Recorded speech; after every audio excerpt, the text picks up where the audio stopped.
Morning, it's morning or afternoon, year 5. It is day 34. So I'm halfway through the chapter. I can't even remember what happened yesterday. So they've shown the painting and it was Mabel's painting. So, and Mabel just asked them if they could do some more painting. I'll see what time it is so I don't carry on too long. No, I didn't listen to it. You didn't listen to it yesterday? Oh. No, Mabel, we are not doing any more painting. And if you say anything to Mum and Dad about your picture, then they're going to be really, really angry with you for touching my paint, okay? They'll probably be so angry, they'll throw your butterfly game in the bin. Her eyes blinked at me. Butterfly game, she said, her forehead crinkling. Yeah, you won't be able to play it ever again. Mabel's bottom lip curled up over the top, and then she screwed up her face and tears began to squeeze out of her eyes like a tap had been turned on. Mum and Dad appeared. What's all this? Said Mum, scooping Mabel into her arms. Why is she crying, Carl? I shrugged. I don't know, I said. I think she needs a nap or something. You don't need a nap, do you, Mabel? Said Mum. You've only just got up. I climbed out of the beanbag. Is there anything you want to look at while we're here, Carl? Said Dad. There's a sports shop next door. How about we go and check out some trainers? My heart leapt. Trainers? Okay, I said brightly. Mum said she'd take Mabel to the big toy shop and we arranged to meet at the restaurant for lunch. As we walked, Dad asked me what trainers I might like. He mentioned some brands that were probably fashionable when he was young in the 1990s, but I'd never heard of them. I think XT50s are quite nice, I said, remembering Mason's white pair. We walked into the sports shop and up a big escalator to get to the trainer section. It was really busy. There were cardboard boxes and tissue paper everywhere, and I spotted a small boy whose foot was being rammed into a trainer by a man kneeling down in front of him. The two of them were wearing matching black leather jackets. Come on, Oakley, put a bit of effort into it, son. Push! The boy didn't appear to be making any attempt to get his white fluffy sock toes into the shoe. But I don't like them, Dad, said Oakley. They're horrible. Ah, mate, you're killing me, you are, said the dad, who tossed the shoe towards the shop assistant, who caught it with one hand. Oakley picked up his own perfectly new-looking trainer and put it on. His dad muttered under his breath about what a waste of time it had all been and how he was gagging for a Big Mac. Oh, I don't eat. Hello, I'm just recording my story. Dad smirked at me. I miss McDonald's was what I was going to say. Dad smirked at me, then got the assistant's attention. He was wearing a badge that said his name was Will. Excuse me, do you have any XT50s in a size 7 for my son? Will stared at Dad and then me. Yeah, but they're like really, really expensive, he said, looking us both up and down and settling his eyes on my feet. He can't try them on unless you're serious about buying them. We got a lot of time wasters. I felt myself going red. The assistant obviously thought we didn't look like the kind of people who could afford the most expensive trainers in the shop. We're serious, said Dad, putting a hand on my shoulder. Size 7, XT50s. Will huffed. Black or white, he said to me. Black, please, I said. I don't want to get the same as Mason. He picked up some of the shoe boxes scattered around the floor and tucked them under his arm. You take a seat. I'll check if we've got them in stock, he said. He took a radio out of his back pocket and spoke into it. Kieran, wake up. There was a crackle as Kieran grunted. Mate, we got any XT50s left? Black size 7? Not TWs, I repeat, customers are not TWs. Dad nudged me. Did you hear that? He whispered. Not TWs, not time wasters. He laughed and I found myself laughing as well. I undid my laces and then remembered I was wearing some really old socks with holes in the heels. Dad, can I get some socks as well? Dad nodded and went over to a revolving stand. He checked the price of a white pair and his eyes widened slightly before he came back with them. I thought he thought the socks were expensive. I dreaded to see his reaction to the XT50s. Here, put a pair of these on, he said, pulling the white socks from a pack of 3. Will stepped forward. It's all right, said Dad to him. We're going to pay for them. I quickly took off my old socks and put the new pair on. They felt soggy and soft and springy underneath. I'd never worn socks like that before. All my pairs were thin and scratchy. Will's radio crackled again and he went off to the doorway and came back with a shiny box that he passed to Dad. They were the last pair in stock. Even if they don't fit, you can probably sell them for more money on eBay or something. There was a crash as someone knocked a load of toddler trainers off a stand and Will went over to sort it out. Dad opened the box. They look different, he said. I peered in and saw the black trainers nestled in white tissue paper. They didn't look different, they looked incredible. I picked one up and studied it closely. It was so light. The large plastic soles had a transparent part near the heel. Inside you could see 3 silver spheres which squished down when you walked. I quickly put my foot in the shoe and stood up. It felt like I was standing on a cloud. Oh wow, they're so comfortable, I said, grinning at Dad. He passed me the other shoe and when I put that one on as well, it felt like I was actually floating. I walked up and down and then stood in front of a mirror. They looked amazing from the ankle down, but they didn't really go very well with my too short trousers or scruffy top. What do you think, Cole? Are they keepers? Said Dad. I sat down beside him. I don't know, I said. They're really expensive, Dad. I wanted them, but it felt so weird having something that could cost so much money on my feet.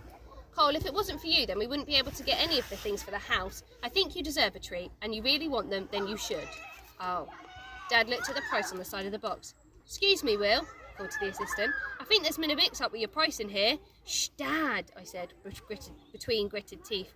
I think a zero's been added on by mistake, he continued. Will looked at him blankly and then began to laugh. Hey, yeah, an extra zero, that's funny, he chuckled to himself, then turned back to his customer. Dad, that's how much they cost, I said. Crikey, Cole, they cost more than our TV, said Dad. I looked at the trainers and then loosened the lasers and slipped them off. What on earth was I thinking? Of course we wouldn't be buying them. My family didn't wear shoes that cost 3 figures. That was money that could probably feed us for the next month. I put the trainers back in the box and covered them with the tissue. It had been nice to try them on anyway. I put my old shoes on again. They felt hard and heavy. I took a long breath. Don't worry about it, Dad, I said. I'll just get the socks if that's okay. Dad picked up the socks in the ripped packet. Right, I'll go and queue up, he said. I'll meet you downstairs by the door. I headed to the escalator and stepped on. Around me were hundreds of families carrying shiny silver bags. I sighed. It was fine. The world full of expensive labels and walking on cloud trainers just wasn't mine. It never had been. We had far more important things to spend money on. Anyway, I didn't have anything nice enough to wear with XT50s, so what was the point of owning them? I stepped off the escalator and stood by the door waiting for Dad. Cole! Cole! I looked up. Leighton and Niall from school were coming down the escalator towards me. I gave them both a weak smile. Just my luck. Dad said you were on the news today, shouted Leighton, jumping off the moving stair and coming over. You here to spend your money, are you, poor kid Cole? Getting some decent gear at last? They laughed, and I laughed back. Yeah, something like that, I said, trying to sound like I wasn't bothered by his comment. At least your dad won't ever need to get a job now, eh? Jeered Niall. He can just stay on the dole forever. I thought about saying for the 1000th time that my dad wasn't actually on the dole. He was a stay-at-home father when I saw him getting off the escalator behind them. Here you go, son, he said, passing me a silver bag. I looked at the bag. Inside were the white socks and a shiny black shoebox. You got them, I said. You actually got them? Of course I did, said Dad, then turned to Leighton and Niall. Oh, hello. Are you friends of Cole's? They nodded silently, their eyes fixed on the shoebox as I took it out of the bag. I opened it up. Whoa, were they XT50s? Said Niall, unable to keep the astonishment out of his voice. I nodded. Can I wear them now? I asked. Of course you can, said Dad. I quickly took off my shoes and stuffed them in the carrier bag and put the trainers on. They made me nearly 3 inches taller. They are so cool, said Leighton, his voice trembling. They're the last pair they had, I said, twisting my feet this way and that. They are so comfortable. My mum would never buy me shoes that expensive, said Niall. You are so lucky. I grinned at them both. Come on then, Cole, said Dad. If we're quick, we can get you some new clothes before lunch. I better get going. Can't see in the light, I said, as if I were annoyed that I couldn't stay longer and chat to them for longer. See you tomorrow. I walked away as Leighton and Niall stood with their jaws hanging open, their eyes fixed on my brand new trainers. Being rich was going to be a lot of fun. How many minutes am I on? 8. So chapter 28, live TV. What's the screaming today? The next day there was a crowd of people waiting for me in the playground.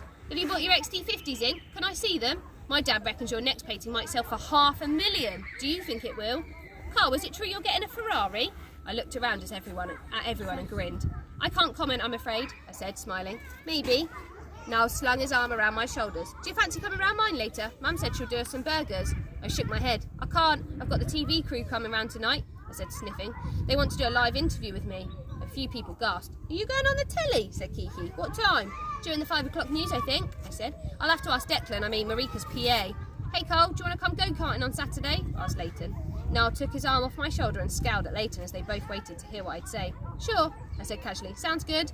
Leighton fist-pumped the air and I carried on walking through the crowd. I spotted Mason and Isla sitting on the bench watching and I went over to join them.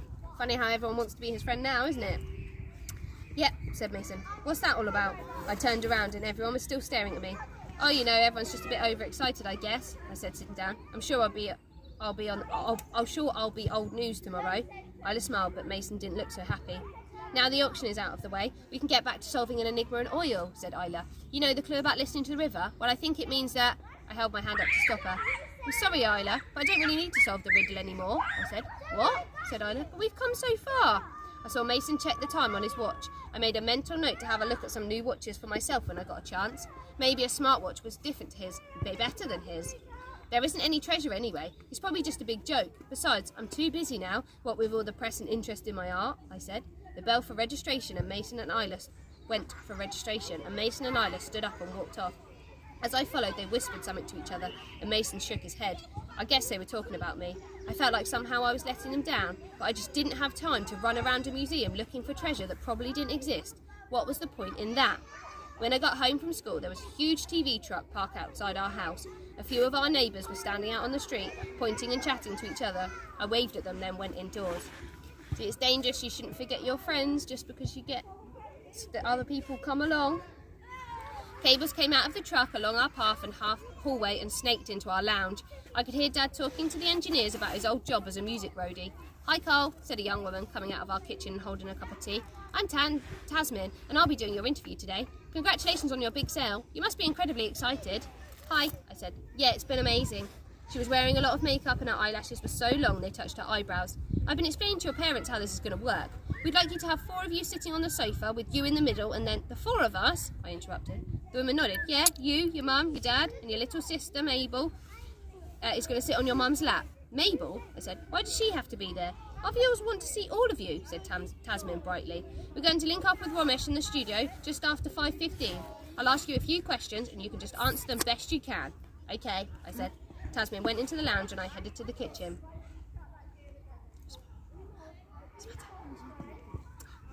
Mum was at the table with Mabel sat beside her, who was scribbling her crayons over a picture of a zebra in her new colouring book. She hadn't mentioned her painting since I got angry with her in the furniture shop. With any luck, she'd forgotten about it all. "Are you all right, Cole?" said Mum. "Yep," I said brightly, although I was suddenly feeling incredibly nervous. "I'll just go and get changed." I ran upstairs and put on a pair of jeans and a soft hoodie that I'd bought at the retail park yesterday. I slipped my feet into my new XTs and took a look in my mirror. I swallowed.